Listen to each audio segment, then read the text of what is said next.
同学，大家好，我是淘宝商家一诺售后这是我的会员名字。然后我在淘宝店铺名称叫一诺通讯，是一个4皇冠的卖家。今天我给大家带来一款华为 G700的屏幕更换教程啊。然后这是换一个屏幕总成，大家看一下我手里这个屏幕啊。显示屏已经完全不显示了啊，但是触控还是正常的。但是表面呢，大家看一下还看不出任何的伤痕，是不是啊？只有这个键盘灯是亮的。这个呢，就是可能在使用过程中摔了，把内屏液晶屏的 IC 伤掉了啊。但是液晶屏是无法单换的啊，因为 G700的设计就是内外屏是全贴合的，光学贴合啊，无法单独分离。所以说你们要自己换屏的时候，一定要说内外屏一起换啊。今天我给换的时候呢，是一个带前壳的屏幕啊，这是我店里卖的啊。我在淘宝已经是开店7年了啊，就是这个做华为手原装屏幕已经做了7年了啊。大家如果需要那个我的帮助啊，可以到我店里来购买我们这个产品啊。然后我们换屏之前呢，准备工具呢就是一个这个小壁纸刀子，还有一个10字螺丝刀子啊就可以了。然后呢，换屏之前大家检查自己的主板是不是正常的啊？什么样的主板呢？需要到维修那儿处理呢？进水的机器大家不要自己修了啊。然后呢，还有一些就是，比如说这个 G700这款机器，它有个特点就是什么呢？触摸屏上没有这个已经电容的 IC 已经没有了，集成到主板上了。但很多时候呢，就是手机摔了一下以后，造成显示都有，触摸也没碎啊，但是触控一点反应没有了。这个说明都是主板的问题，大家换屏也解决不了啊。大家记住了，如果说屏幕机器摔完以后，触摸屏也没碎，显示也一切正常哈。但是触控一点没有反应，好了，那是主板的问题，不是屏幕的问题。大家不要换屏幕啊，到维修那块儿去修理就行。还有进水的机器，大家也不要换屏，建议你们到维修那儿去处理，因为进水很多时候机器存在隐患故障啊。虽然说你现在看着你刚进水完1、2天内你看着没有什么毛病，只是显示出现问题了，但是没准屏幕拿到以后你换上的时候，主板就出现问题了啊。进水机器一定要第一时间去断电，去维修手机那里清洗主板。然后呢，我们现在就是一个10字工具准备拆机了啊。这个换屏也比较简单嘛，几分钟之内就像这其实就跟组装一个玩具一样简单。现在简单来说，然后呢，把电池要确定有电，把手机卡2个手机卡拿掉，内存卡拿掉啊。后面有几个螺丝呢？1、2、3、4、5、6、7、8、9，一共9个螺丝。拧下螺丝，我们可以放在这个盒子里头，以免丢失了啊。逆时针的去拧它。分别，然后呢，这个教程呢只限我们本店使用啊，一诺售后专用的，任何其他淘宝商家不得在你的产品里发布该视频的链接，否则视为侵权啊。希望你们买家尊重我们卖家的劳动成果啊，替我监督一下如果这个教程呢，大家觉得好或对有帮助，希望你们能到店里来购买我们的产品。我说了，我是一个4皇冠的店铺了，已经开店7年了。我们店里卖的这个华为屏幕都是原装的啊，质量是非常可靠的啊。好了，螺丝9个螺丝我们依次拧掉它啊，逆时针的去拧。如果你的工具打不开螺丝，那马上要停手啊，不要去拧了，否则会把螺丝拧花了。这种小螺丝一旦拧花是很难拧下来的啊，所以说你们在换屏的时候，工具一定要也要准备好这种精钢的螺丝刀，专业的手机维修的啊，那种质量不好的会把螺丝拧花了啊。这样呢，所有的螺丝都拧掉以后，大家看一下啊。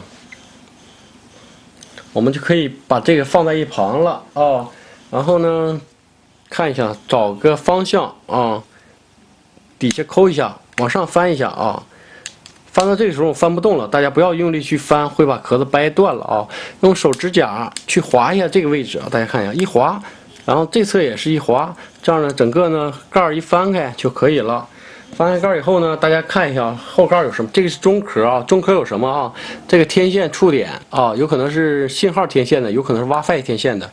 底下这个位置肯定是信号天线的触点啊，它是管什么呢？隐形天线控制手机的信号啊，强和弱。这个是那一个小喇叭啊，这也就是说是铃声是从这个功放这块传出来的。大家看一下，很轻松的可以给它撬下来啊。打工具换，有的时候进水会造成喇叭坏了。好了，很轻松的一拿就拿掉了，对不对？然后呢，看一下啊，重新给它放回去，一按就可以了。这样呢，中壳上就没有什么东西了。拉近距离看一下主板构造。好了，讲一下啊，音量键的排线啊，这个是音量键的排线，控制什么呢？手机的音量大小，触摸屏的排线啊，这是电容屏的触摸屏的排线，这是呢主摄像头的一个排线啊，然后往下看啊，这是震动的排线，在这个位置，这个呢是液晶屏的排线，它是负责显示的啊，然后呢，我们先依次的把这几个排线打开，从下面开始开。拿近距离，拿手指甲一卡住一翻，好了，这侧就翻开了。然后呢，液晶屏的排线也是往上一翻，打开它，不要动啊。然后呢，这个音量键的排线呢，在这个位置啊，翻一下夹子，后面有个小夹子，大家看一下啊。好了，立起来，看不看了？轻轻的啊，立起来90度角，翻开以后呢，用工具轻轻。就是往外扒这些边缘。好了，音量键的排线开了，然后呢，这个是触摸屏的排线，打开它。主摄像头的排线也需要，因为我拿主板，我需要打开它。好了，这个时候我给大家讲一下啊，我在之前讲过，为什么有的屏幕摔完以后哈，触摸一屏一点反应没有了，而且屏幕还没有坏。好了，看没看到这个 IC 呢？大家看一下啊，就是这个 IC 出现问题了，或者这个主板这个周围的边缘的线路断了。这个模块是控制触摸屏有没有反应的啊。如果是摔的比较厉害的话啊，它会损坏，而且换屏是无效的啊。换完屏以后只能显示触摸无法操作，就是它坏了啊。这面是一个防噪音的送话器，这样呢，所有的排线我们的检查都打开以后，我们就可以去开这个。拿掉主板啊，拿掉主板蛮简单的，这个位置是有个卡扣的啊，大家只需要把这个手指甲轻轻的扒了这个塑料啊，使劲往外抠这个塑料，一抠这个塑料呢，这样呢主板就下来了啊，轻轻的晃动一下啊，整个主板就拿下来了，然后连同这个主摄像头也下来了，看一下主板。这个位置呢是光学感应器啊，大家这个胶皮是不能拿掉的啊，这个胶皮如果掉的话会造成打电话黑屏，这也是个排线扣上的啊，大家看一下啊，如果开了没关系，重新扣一下就可以了啊。好了，这样的时候呢，我们准备好的新屏呢，在这个位置啊，我们需要什么呢？需要把这个。因为我这个有的时候我们从厂家发过来的屏幕，我跟大家讲啊，会带这些小件儿。什么叫所谓的小件儿呢？就是音量键排线啊，开机键排线哈，然后呢还有底下这个震动的排线。有的时候不带，如果不带的话，那大家怎么办呢？就需要把原来的屏幕上这个听筒都拆下来，换到新的框上啊。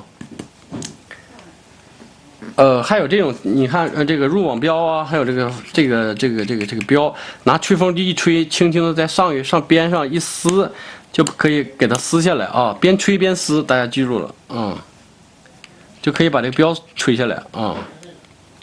然后呢，现在我需要把这个听筒换到新的框上啊，找一个位置。撬一下这个位置就可以了，轻轻的一撬，大家记住这个听筒是朝下的金属角啊，装错了或装反了是没有声音的。这样拿下来以后呢，马上把它就放到新的壳子里头。好了，这样呢，基本上这个前框，因为我们之前已经有这些小件了嘛，这个框里的东西我都不需要了啊，放在一旁。摄像头呢也一会儿再装，这个时候呢我们就可以去先装主板了啊。大家看我平铺的位置放吧哈，这样可视角都好一些。先检查，不要把排线都压上啊，液晶屏的排线检查要露出来，震动的排线露出来，然后呢音量键的排线是不是？触摸屏的排线没有关系，这样都露出排线以后呢，这个位置卡扣呢用力一压。好了，让这个黑色的塑料锁住这个主板，这样呢，我们从底下开始扣，先扣这个震动排线，好，然后呢，液晶屏的排线对准座子也是用力一压，压上它，然后呢，这个位置呢就是音量键的排线插进去，把夹子锁住它，压上。这个时候呢，就剩一个最后简单一个排线，触摸屏的排线，对好位置以后一压，检查所有的排线和主板有没有卡好都卡好以后，没有问题了还有一个摄像头，大家看一下先把摄像头的排线也是对好这个座子以后，也是一压，它就压进去了然后呢，把它位置放一下准备好的中壳，先检查这个，从这个音量键这开始扣然后呢，这个音量键检查一下露出来好了，用手一压呢，这样呢，所有的中壳跟前壳就已经完全卡上去了。这个时候呢，在不装电池的情况下，不装螺丝、不拧螺丝的情况下，我们就可以进行单板开机了点开机键，是不是换屏很简单？这个步骤，因为现在的屏幕已经高度集成了嘛。只要主板是好的，那换起来就跟像换玩具一样简单有这个教程呢，我可以指导你们，全部都是根据这个教程自己就可以换好了但没有教程呢，确实是不知道从哪下手嘛，是不是？好嘞，螺丝呢，一会儿我们就顺时针把这9颗螺丝都拧上。这白屏状态下看有没有显示异常，是不是测试一下如果屏幕没有问题，我们就可以装螺丝了。然后呢，现在是一个飞行模式，我把这飞行模式取消。取消飞行模式以后，我可以拨打一个112测试主板112是个紧急呼叫，这一个拨号，找到这拨号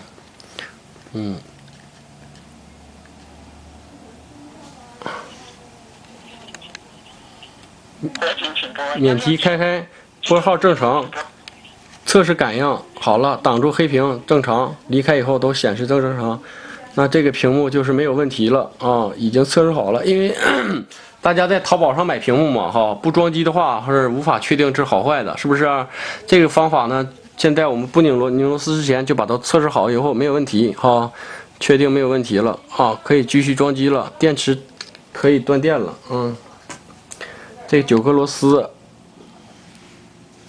我们可以平铺，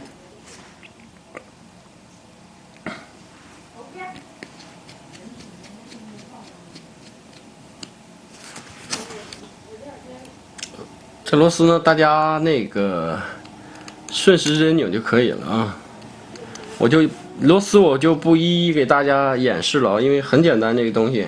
如果你们需要这个 G700的原装屏幕可以到淘宝来找我搜索店铺名称或者搜索我的官网名字一诺售后或者一诺通讯，就可以在淘宝上找到我了这个教程我就给大家做完了，谢谢。